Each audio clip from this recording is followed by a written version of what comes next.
Hello, you guys. It's Amy here with Bellies, Babies, and Birth. I'm so excited today. Well, I guess I say that every time, but I am always excited. I love doing these. We have another Amy on the podcast today. It's Amy Novotny. She's a physical therapist as well, but with a very different type of expertise and really amazing practice, lots of things that she's doing. And I also really admire her just generally entrepreneurial spirit. We share that a bit. And she's done a lot of other things besides physical therapy. So I'm going to let her share more about that. But thank you so much for taking the time to be on, Amy. I really enjoyed being on your podcast not too long ago, and really excited to kind of flip the script and have you on Bellies, Babies, and Birth, just talking about all things health. And I love what your institute is doing. And so why don't you share a little bit about your journey from PT school towards all that you've built? Sure, thank you. It's great to be here, Amy. This is fun because I know we've known each other. We've been in the same circles a little bit for a few years, and it's nice to keep in touch and cross our paths again. So I started off getting the doctorate in physical therapy back in 2009, aging myself a little bit. Oh, don't even And go there. I have to think about what year it was now. That's bad. And I worked in sports orthopedics for a while and dabbled a little bit in chronic pain, and then kind of switched my focus into something called PRI, Postural Restoration Institute, looking at their modalities and techniques in terms of different asymmetries in the body. And at that time, I was also training to qualify for the Boston Marathon. So I'm one of those crazy endurance athletes that run up to 100 miles. And part of it is I want to try to go for speed. Part of it's for distance. And so Boston is always near and dear to my heart. And while I was training on a treadmill, I started adjusting how I held myself and my breathing mechanics. And I kind of stumbled on when I held myself a certain way, I could calm myself down very quickly and my body just became very loose. And I didn't have to stretch, foam roll, scrape, or all those things that as a traditional physical therapist, I used to tell people, you have to do things if you want to stay healthy, pain-free, loose, limber.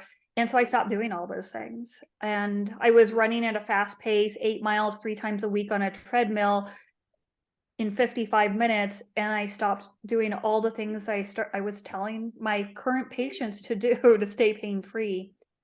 And so over time, I kind of started developing this approach to what was it that allowed me to stay loose, limber, calm in the middle of a fast-paced run. And I started diving into the nervous system more and more. And my approach now and then became all about how do we calm the fight or flight nervous system so that we can control our muscles and how they behave on the body. And this affects pain, stress, anxiety, insomnia, and the need or lack of need of surgeries, orthopedic surgeries. And so I started developing this over several years. I worked at a couple different clinics. And even though they were PT clinics, I was kind of doing my own thing with people with their permission. And of course, it's always up and down and left and right, and it's never a smooth journey. And then eventually I was hired by a world famous photographer to keep him out of a knee replacement surgery and a rotator cuff surgery from a fall that he had just had. And so I traveled around the world for 6 months, from the Arctic all the way to the Antarctic, doing photography, but also coaching him on this process of keeping his nervous system calm. And then when I came back, I said, I am not going to go back into my old life. I am going to be even more daring and go crazy and try to start my own business. And that was at the beginning of 2019. And it's still going. It's survived the pandemic. And at first it was in person. Then I've switched to virtual. And now I coach people all over the world. Under the name is PABR Institute, which stands for Pain Awareness Breathing Relief. So it's all about the nervous system and how we can alleviate pain, stress, anxiety, insomnia by learning to control and influence that nervous system. So. Amazing. And so I don't want to totally veer off into the photography stuff yet, but is that kind of really what launched that love for you also, or were you already doing photography? I was a little bit. So when I was in Arizona, I started volunteering for a nonprofit called Arizona Highways Photoscapes.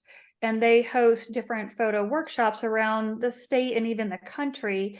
And so as a volunteer, I helped with the logistics. And I was fascinated with photography, but I didn't really know anything about it. And that was at the beginning of 2016, I started helping edit some of their photo 101 booklets. So as I was editing for grammar, I was reading it for content saying, okay, what does that mean? Shutter speed, aperture. And so that's kind of where my love of photography started. And then in 2018 is when I went around the world, with that photographer. What an amazing Yeah. experience. It's That's really been fun. incredible. Yeah. Yeah, you've traveled a lot. Mhm. I'm glad we've been able to stay in touch on Facebook because your journeys are so inspiring and so amazing. We'll get into that in a minute. I want to stick with your PABR method. And so Yeah. with the pain awareness breathing, tell us a little bit more about the connection to this postural situation related to the Mhm. vagus nerve, because I know that's a Sure. huge part of it, right? It is. And I usually tell people it really starts with the rib cage and the breastbone. If you think about the rib cage, it kind of denotes like a cylinder type of shape. Hmm. Well, a cylinder, if you look at any like bottle, it's most stable when it's on its flat base. If you were to tilt a container or a cylinder on its edge, it's going to fall over. A can of soup, you put it on its edge, it's going to fall over. So we need to get our rib cage so it's in the most stable position. Often we're told by well-intentioned people growing up, chest out, shoulders back, suck up your gut. And as soon as we do that, you're taking that cylinder of a rib cage and you're putting it on its edge. And so things have to tighten up to try to stabilize it even more than it would normally if your rib cage was in neutral. And so what happens then is when you lift up the front of your ribs, you can feel your low back arch more.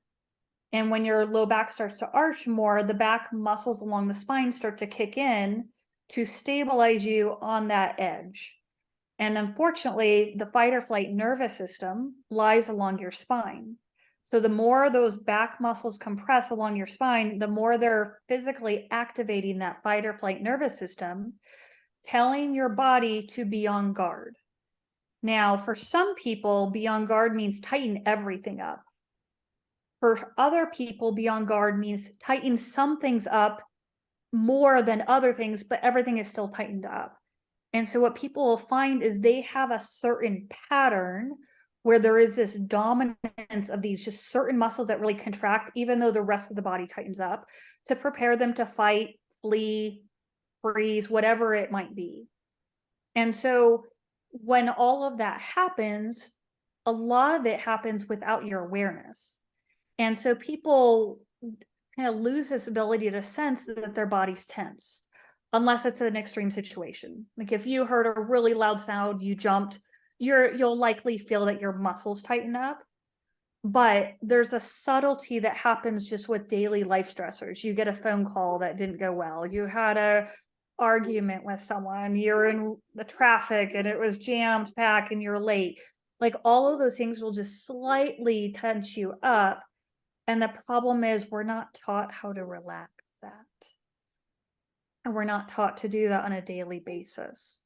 And so when that rib cage gets out of position and lifts up in front, it alters your diaphragm's breathing mechanics and your ability to use your diaphragm. So you tap into that vagus nerve even less, and it makes it harder for your body to calm down.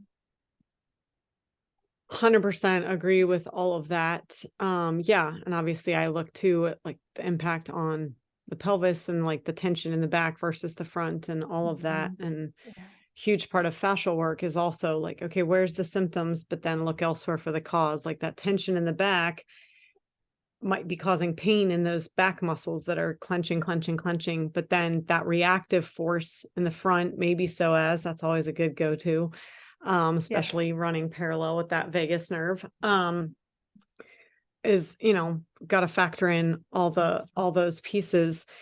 Especially with running, what would you like to, like, I can comment all day, but like, what would you like to share about psoas and or vagus nerve and sort of then taking into account the consequences / compensating that happens in the front. Yeah, absolutely. So if we look at that rib cage, the front of the rib cage lifts up, the pelvis tips forward, the back arches. What happens, and it puts your psoas, your hip flexors, in a shortened position.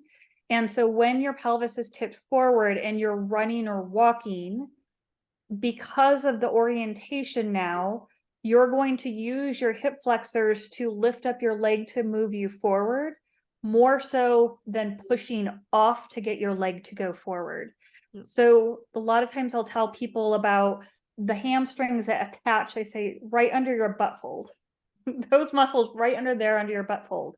If those aren't active, your hip flexors will be dominant, because the hip flexors can only relax if those muscles are active as part of the push-off part, so that your hip flexors can relax, your psoas can relax to open you up.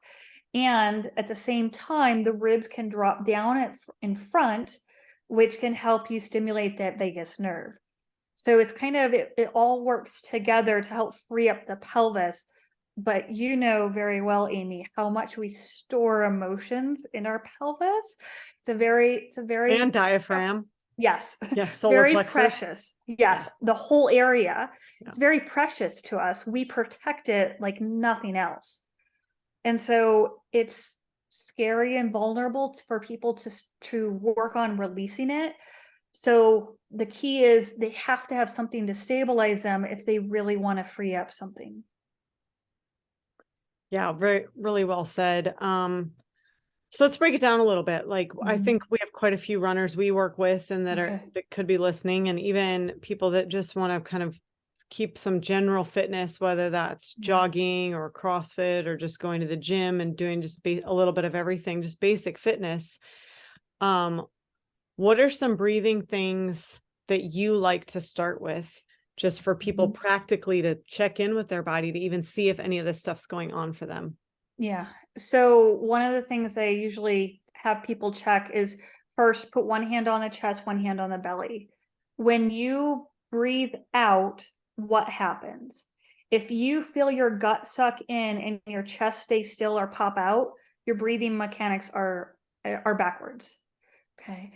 And that tells us, because if you're feeling your gut suck in when you exhale, that means you're lifting your ribs up when you exhale.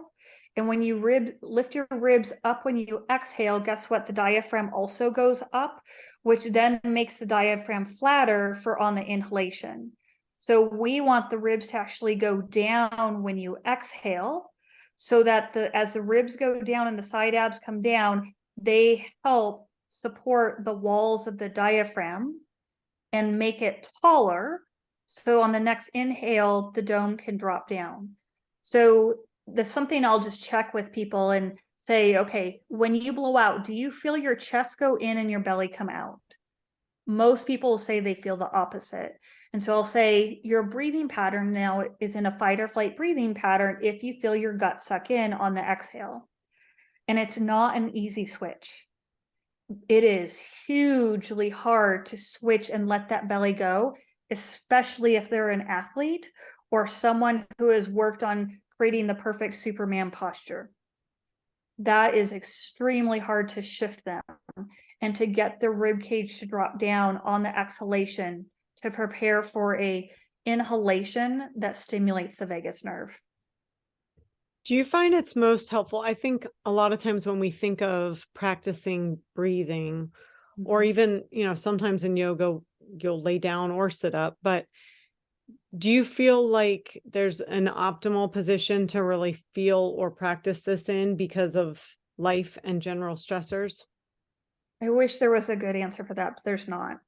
So kind of set you up a little, sorry, but yeah, just, I think people inherently kind of lay down, and it's like, well, okay, but maybe do you recommend starting there so they can be more relaxed to feel? I never start lying down. I always start me either. seated. Okay. And here's why. So we have to think of our lungs like a balloon. When you lay on your back, the front half and the sides of the balloon expand. The back is blocked by the ground. When I'm trying to get someone to turn off their back muscles and get the nervous system to calm down, I don't have them start on their back because I need more air going to the back lungs because they're so used to contracting the back muscles and trying to create a flat back that they already use their muscles to prevent air to go in the back of the lungs. And so that's a huge portion of the lungs that are not getting inflated on a regular basis.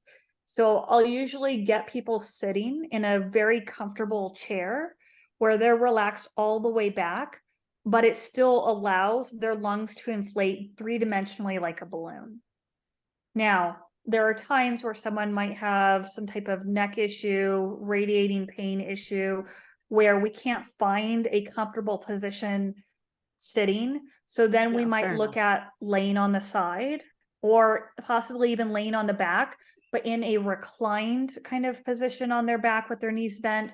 So it depends on the person and what ails them, I guess. Yeah. Yeah. No, that makes sense. I just think too that, yeah, I mean, I think, and we spend more of our day upright. And when we Mhm. are on our backs or sleeping, we're not consciously breathing that anyway. So yeah, for awareness or retraining, I definitely think seated or sometimes even standing.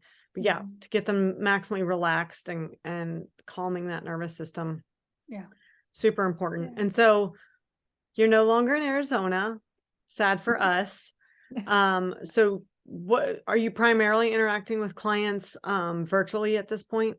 Yeah, basically everyone's virtual. So I spend my days on Zoom. I work with people in other countries all over the US, Canada, mostly English speaking countries, Australia, New Zealand, England, but occasionally other countries as well.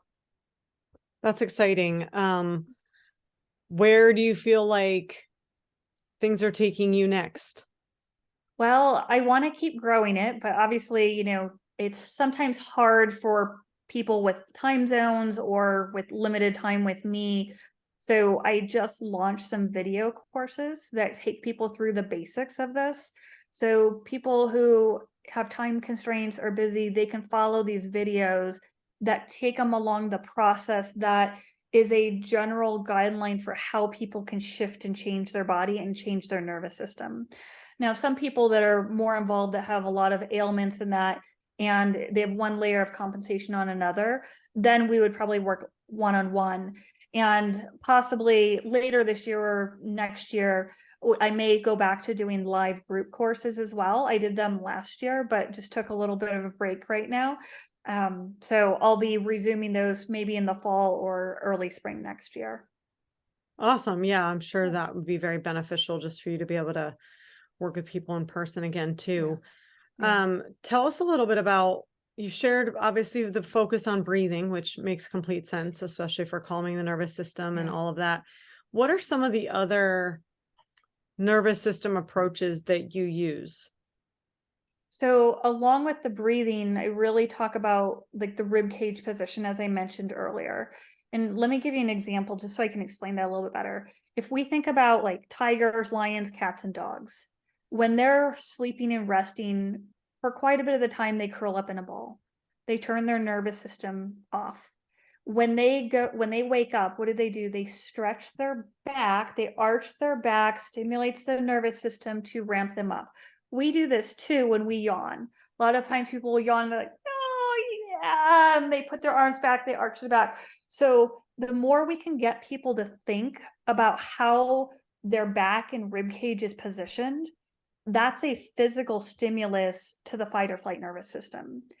And most people don't realize that we associate the nervous system and calming with breathing, but the physical aspect of what your spine is doing is huge as well. And so getting people to drop the rib cage down and to feel that low back or even mid back and upper back muscles release, that's a huge way to control the nervous system. And you can even do that without breathing. Ideally, we want the breathing part because we want to enhance both aspects of our body and combine them together to get this, wow effect. But that's a huge aspect. The other things I usually talk to people about is their sleep. We know with sleep cycles, we have 90-minute sleep cycles. Midnight and before, we have a more dominance of the slow, deep sleep.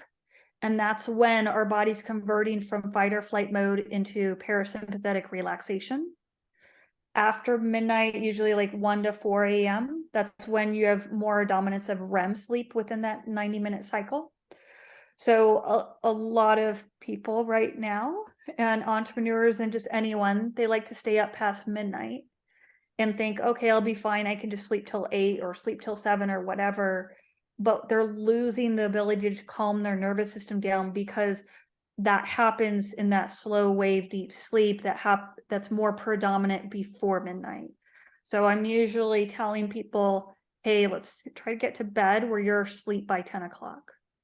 Get in bed at 9:30, whatever you need, and then try to get your eyeballs to in your body to let go by midnight. I'm sorry, by 10 o'clock. So that way you at least have a couple hours where you can have a full sleep cycle where your deep sleep is dominant. So that's something we also we talk about, and occasionally I have a lot of clients that also really want to talk about food. So I just educate them a little bit about reducing inflammatory aspects of whatever's putting in their body. And then of course, mindset is also part of the nervous system. And as people feel safer in their body and feel more in control of their body, the mental and emotional stressors are not perceived as great a danger, and they're not so emotionally reactive. And as they get safer in their body and they start to feel that, then we can talk a lot about that mental and emotional part and have them start to work on changing how they view things and using that safety in their body to respond differently. Yeah, I love that. And I think that's one of my favorite things about having my own practice. And it sounds like same for you, in that we do build that network. That was originally how we met, like Veronica's think tank group, and like stay in my lane in terms of, I'm not a nutritionist, I'm not a dietitian, I haven't studied functional medicine. But actually I just shared a post earlier. Gut health is not rocket science. And there's so much that's so common sense that, and so simple, that isn't being shared, that I definitely feel that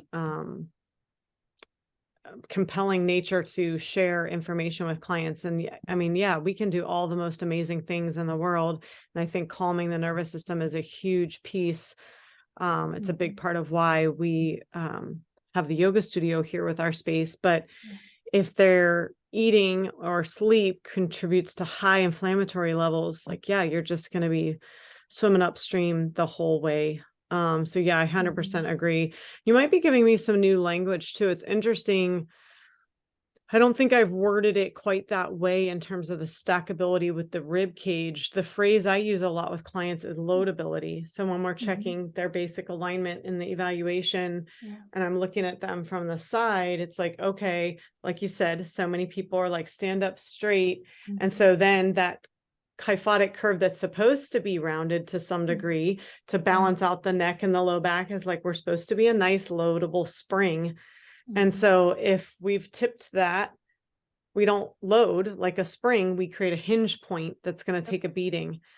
So I'm thinking through some of the ways you explain it, and it's going to give me a whole other angle for people that maybe don't quite feel. And I'll literally have them, I'll, compress down, and they'll feel kind of that buckle spot, and I'll tweak them a little. And of course, I usually say drop the sternum, but yeah, the ribs too. And just see the loadability difference. And of course they're like, I'm like, you feel like you're slouching, don't you? Sometimes I'll even take a picture from the side, because they think they're like this, all schlumped, and you guys can't really see me, but, and they're instead of here, they're here. Like it's so subtle, but they feel like they're tipping forward. So yeah, that's great. My brain is spinning on some of the language you used and ways that I can help cue clients to make sure it clicks for everybody. They don't all process things the same way, as you know. Yes. All right, let's jump a little into your adventures. So another upside of owning your own practice and all of the things is getting to do what you want. So tell us a little bit about the photography side. I see those amazing penguins behind you. You guys will have to watch the video if you want to see some of the stuff we're talking about. But yeah, Amy where else can they find your photography stuff? Yeah, I have a website. It's called amysimpressions.com, AMYS then the word impressions with an S on it.com. So it has kind of all my world travels, some of which haven't been put up there, but it's when I was traveling for that 6 months, I took over 100,000 photos, and yeah, I haven't gotten through all those, but I did end in Antarctica photographing the emperor penguins, and so that they have become kind of the symbol of my company, just because they mean strength against adversity, rebirth. They are a sign of just this pure will of just surviving the harshest conditions and just thriving. So when I was down there, it was incredible to be in front of a creature that had no idea what a human was. And these guys are 4 feet tall. So my first encounter walking, well, we took a helicopter from a ship, landed on sea ice, and then had to trek across sea ice. And you're not allowed to go up to them, but if they come up to you, that's okay. And of course, you don't reach out, you don't touch them, and everything is very clean. And I knelt on the ground or on the ice, and I was in shock. And of course, I'm female and emotional, and so of course I was tearing up because it was so beautiful. And this 4-foot tall penguin came up to me and was 2 feet in front of my face, and of course I was trying to fumble around with my phone because all my camera gear was on my back, packed up in a dry bag. I'm trying to fumble with my phone, but I'm so emotional. I didn't even get the picture of it because it was just so incredible. This penguin had no clue what I was. Well, I don't think it has anything to do with being female. I feel like you'd have to check your humanity if that didn't make you emotional. Like if that doesn't inspire all from you, maybe just, I don't know, call it a day, because wow. It was so incredible. And how long did it stand there? Just like maybe a minute or so, and then it kind of waddled off and started walking away to the iceberg. And I still had another probably quarter or half mile to go to get to the actual penguin colony where there were 10,000 of them. But that was my first encounter. And within the colony, we had barriers of where we could go. And so a lot of times we just sit on an iceberg, and then I had more come up to me. And I had several photographers that followed me around because they realized I would sit somewhere and they would keep coming up to me for some reason. I don't know why. But amazing energy, of course. I guess it was because I was peaceful or something. But and so we would just do photos. And that was probably the most spectacular place I've been. But I've traveled around the world, and typically I try to go to one new place or place that's known for photography each year, so I have a photo calendar that I do each year. And so I try to find ways to get unique photos for people. And wildlife is my favorite because it's also the hardest to get an animal that you can't control to look in the right direction with good background, good lighting, and it's usually a pain, but trying to figure out all that. But it's also the thrill, and animals are just fascinating to me. That's amazing. Yeah. What's the place you've been most recently? Most recently, I guess, for photography would be Kauai and Oahu. I did some landscape photography there, and it was pretty neat. On Oahu, I found this place that's not well known, and it involves climbing over a fence, dropping down on some rocks, which, is always kind of fun. But I took my friend who actually lives there. Once I found it, I took her there. I was staying with her, and I was like, you got to check this place out. And they had been there for several months, and she had never even heard of it. But luckily, research on the internet is great for finding hidden places. And it took me a week of research to find this place, and it was very special. So most people haven't seen those photos yet. That's amazing. What's the most, probably all relative, but what's the most dangerous animal you've photographed? I would probably say either a moose or a grizzly bear. Fair enough. Yeah. So the grizzly bears were photographed in Lake Clark National Park. They're known to be pretty docile there. They're familiar with people. So in that sense, we still had a guard with us with a shotgun. And the closest I came to a big male grizzly is about 10 feet. That's really And close. yeah, but it was during their grazing season for grass. They had plenty of grass. They're very used to photographers coming out there. So Wow. I wasn't scared. I was respectful. And as soon as it started getting that close, I backed away very slowly. But I wasn't really scared because you spend so much time studying the animal behavior when you're out there, and you're kind of keeping an eye on your surroundings, making sure there's no other bear that pops up to stimulate the one that's in front of you. But even a closer encounter, I photographed a big bull moose, one of the biggest one in the Grand Teton National Park. And this was on Christmas Day of 2019. And the moose started to come across, and the previous day he had just run off into the wilderness. And instead, where I was, he turned and he came right at me. And I didn't have enough time to move back. So I just held onto my tripod and my camera and my lens. And he came up and he touched the lens, and then he walked right by me, and his antlers swung 6 inches from my head. And all I could do was I put my head down and I just kept thinking, I'm peaceful. I'm not a threat. I'm sending you positive energy, positive vibes. And I just worked on keeping myself as calm and as good an energy as possible. And that was probably the scariest time, because it was a big bull moose in Christmas, and moose can be very, very, very dangerous. And he walked by me, he turned and looked at me. There's actually a video of this online. And then he kept going. And it took everything in me literally not to pee my pants. I worked so hard on keeping calm. And then as soon as he was off and far enough away from me, I kind of gathered myself, and I was shaky the rest of the day. Yeah. And I had to keep working on calming my nervous system down. And I talked to some of the local guides and that stuff, and they said, you are one lucky lady that you are standing here in one piece with unscathed. So then I don't try to get in those situations. He just came up so fast, I couldn't get away fast enough. And I didn't want to run or create a scene that would instill, he would Give him a instinctually run reason. after. Yeah. So I figured if I just tried to be as meek as possible, as peaceful as possible, then I would stop. So yeah. Interesting. Yeah. Yeah, that's so fascinating. Obviously, other than yourself staying active and enjoying adventure, no direct correlation between your photography business and the physical therapy business. But I think, I don't know, part of why I want to bring that up is because I know it's been a huge thing for you the last many years, but also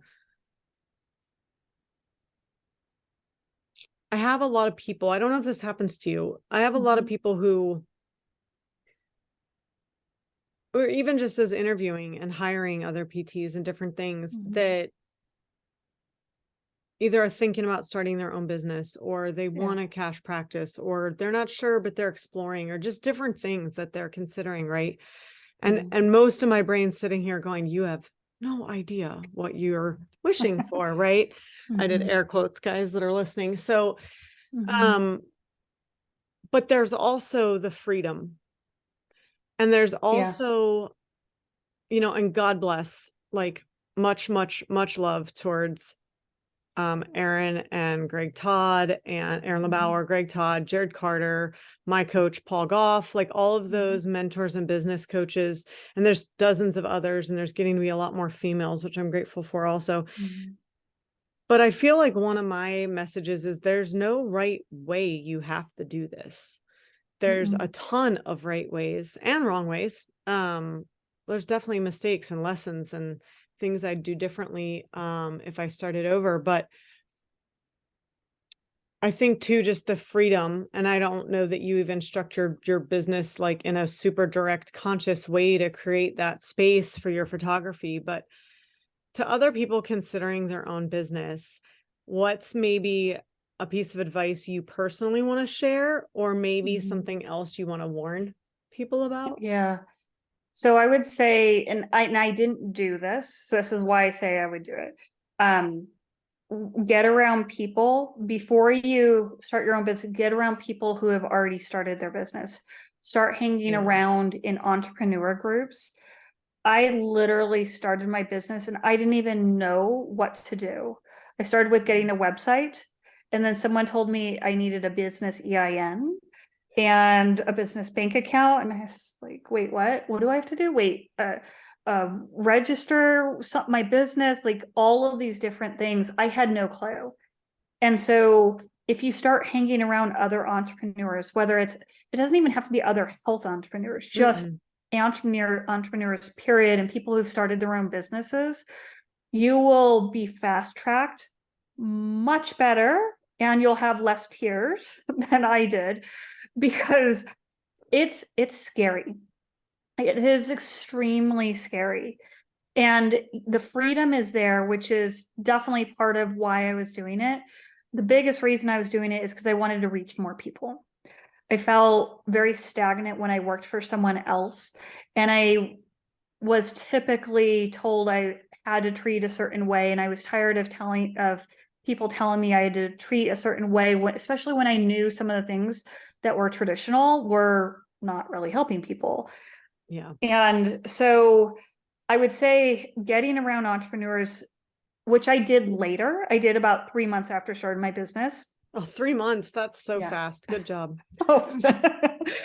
Luckily, some people told me to go do that. And Yeah. I kind of was just dragged along. And I'm like, I can't believe I'm spending $800 for this conference that I don't know anything about, but I'm going to go meet people. And okay, I'll pay $800 to meet people. But it helped me start to change my mindset. And that, I would say, is the biggest thing for people. I would just recommend for anyone. As far as going in like cash-based, I highly recommend cash-based. A lot of people, their insurances aren't covering things nowadays, and it gives you more time with people. It gives you more time and flexibility. And just know, if you do it, the freedom is great, but you have to be okay with the lack of security and the lack of an income coming in, the ups and downs with it, until you're well established and you become a name within your community or an expert nationally. It does take some time, and it really is all about relationships. Great advice. I definitely agree with all of that. Yeah, it's the classic, like, you don't know what you don't know. Yeah. And PT school, and even chiropractors, they're a little bit more prepared to go out and start their own business. But a lot of different practices, like you said, not even just healthcare, but there's zero business training in school. And, cash-based becoming a lot bigger of a thing throughout different parts of healthcare. And that we won't even get into the train wreck that insurance in our healthcare is right now. But completely agree. But it's the classic, you don't know what you don't know. Yeah. And how could you possibly know unless you talk to people who've already done it, entrepreneurs who are already doing it, all of those things. But the filing the business name and it's and it's scary if you're on your own too, and you don't have another source of income like a spouse or a partner. It's even scarier. And I would say do it earlier in your life than later. The one thing that's nice about a little bit later is you can have a little bit of savings that can buffer it, and you do have some more experience, but I wouldn't wait too long. I wouldn't wait like till you're 50. I would try doing it maybe in your 30s. Just so maybe get out from under your school loans somewhere. Exactly. And get some experience. I think going straight into cash without knowing what the rest of the game, so to speak, is maybe going to be a disadvantage later, because you don't really know. Great advice.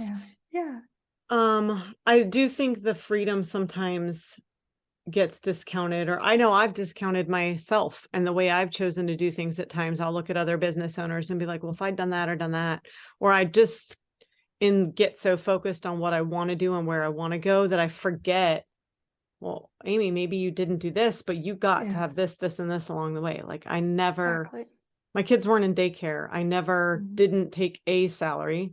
We won't Mhm. talk about what salary, but I never missed my kids' stuff, like super, Yeah. super rare. And Yeah. if I did, it was because I was choosing to, and because my husband or my parents or, they were taken Yeah. care of. And so, those are choices that every single person has the right to make for themselves. And there's just so many right ways to do that. And I think you don't see the freedom of that if you're not also in a group and around people who've been there, done that. You're going to, some of this online coaching, again, it's so great that there's more and more help and support and programs out there, but they Mhm. tend to have to be cookie cutter to be able to sell something, right? And it's like that may or may not work for you. Mhm. Well, where can people Yeah. connect? Where can they learn more about Sure. the PABR method? Yeah. Are you Yeah. currently training other therapists in this method to use in their practices or to come work for you, or any of the above? Not yet. That is a goal in time, but in order for someone to fully know it, they need to go through it and experience it themselves. Because, and I say this because there's so many subtleties. And so as I'm building these video courses, I send people, if they want to start to get trained in it, to go do those first, because that will get them to feel certain things. Then we can work on how do you assess and apply this to other people. Part of, as I do a online group program, a live online group program, as I grow that in the next year, possibly, I'll want to start bringing on other healthcare practitioners to coach through that so that they can help and we can build this to, get to more people. But it does take the ability to sense and feel what I'm talking about in order for you to implement it with other people. And I have some physicians right now who are clients and nurse practitioners who have mentioned they want to be able to do this with other people. And, they said that from the get-go. And now that I've worked with them a little bit, they're starting to feel different things. And they say, okay, now I get why you're saying that. Because now that I can feel it, I'll be able to explain it to someone. Because if someone comes to you and be like, okay, I can't feel that, you have to be able to be creative on 10 different ways to try to get them to feel that. And I can teach you to memorize that. But if you can just sense that and feel it, and you're like, oh yeah, I can have them do this, this, and this, it's going to be so much more successful for everyone. Yeah, that makes a ton of sense. Yeah. Where can people So, connect with you? We'll put this sure. stuff in the show notes too, guys, but I Yeah. want her to share like where they can find you online, social Yeah. media, all that stuff. So the best place right now is the website. It's pabrinstitute.com, PABR Institute.com. And at the bottom of the page, it has the connections to like Instagram and Facebook and LinkedIn, I believe. And but you can also just look up Dr. Amy Novotny on any of the social media platforms, and you should be able to find me. You have quite a few things on YouTube also, don't you? I do a lot of videos, the podcast, quite a Yeah, few tell them a little bit informational about your videos. podcast. Yeah. Sure. Yeah. It's called the Weekend Wellness Hour Show. And so I interview different healthcare wellness practitioners who are looking outside the box and doing something different from traditional medicine with shots and medications and surgeries. And so sometimes it covers personal development information for your mind, and sometimes it's spiritual stuff, sometimes it's physical health stuff. I just recently interviewed a lady who was talking about the importance of vitamin D and B for pregnancy and infertility. And she is fascinating, Dr. Stasha Gomanak. She's actually a Harvard neurologist and she does sleep stuff, but she's realized the relationship between low vitamin D levels and infertility. And so it's like all these different topics. They try to find researchers as well who are in a niche that can bring some information to all of us. So Awesome. And so yeah, that's on all platforms, right? They can it just look up is. the Weekend Wellness Hour Show. Yeah, so it's the biggest place, the easiest place is YouTube. If you find my YouTube channel, you can find it there. Yeah. Perfect. Thank you so much. I really appreciate you taking the time to chat. It was great catching up with you and hearing about new adventures and things that you've got going on. So very, very excited about that. And you guys will get all these show notes out to you This will be airing later in March, and we're just really hoping to keep bringing you more and more information that can help build community here in Phoenix, but also just for your health, your wellness, your awareness, and just living a healthier life. We've got to all keep staying in community. We got to keep actively calming our nervous systems and not getting caught up in the day-to-day stressors. So I appreciate your contribution to that so much, Amy, and we'll talk to you guys soon. See you on the next episode of Bellies, Babies, and Birth. Thanks.